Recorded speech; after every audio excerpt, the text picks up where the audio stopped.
সাতক্ষীরার বকচরা গ্রামে স্বেচ্ছাশ্রমে নির্মিত হচ্ছে জেলার সর্ববৃহৎ আহলে হাদিস জামে মসজিদ। ১৯২০ সালে প্রতিষ্ঠিত এই ঐতিহ্যবাহী মসজিদটি ২০২২ সালে পুনর্নির্মাণের কাজ শুরু হয়।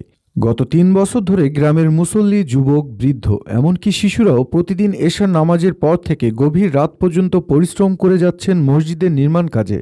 তাদের শ্রম, ভালোবাসা আর ত্যাগে গড়ে উঠেছে এই দৃষ্টিনন্দন দুইতলা মসজিদটি, যার নির্মাণে ব্যয় হয়েছে প্রায় ১,১০,০০,০০০ টাকা।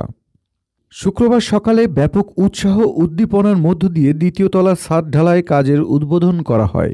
উদ্বোধনী অনুষ্ঠানে উপস্থিত ছিলেন আগরদাড়ি ইউনিয়ন পরিষদের চেয়ারম্যান কবির হোসেন মিলন, আহলে হাদিস আন্দোলন বাংলাদেশ সাতক্ষীরা জেলার সভাপতি মাওলানা আব্দুল মান্নান, জামায়াতে আহলে হাদিস বাংলাদেশ সাতক্ষীরা জেলার সভাপতি জনাব ওবায়দুল গজনফর, বিশিষ্ট সমাজসেবক আব্দুল গফুর, সাবেক চেয়ারম্যান মজনুর রহমান মালি, জেলা জজ আদালতের আইনজীবী অ্যাডভোকেট হাসানুল্লাহ ও অ্যাডভোকেট জিয়াউর রহমান এবং সিনিয়র সাংবাদিক শামীম পারভেজ।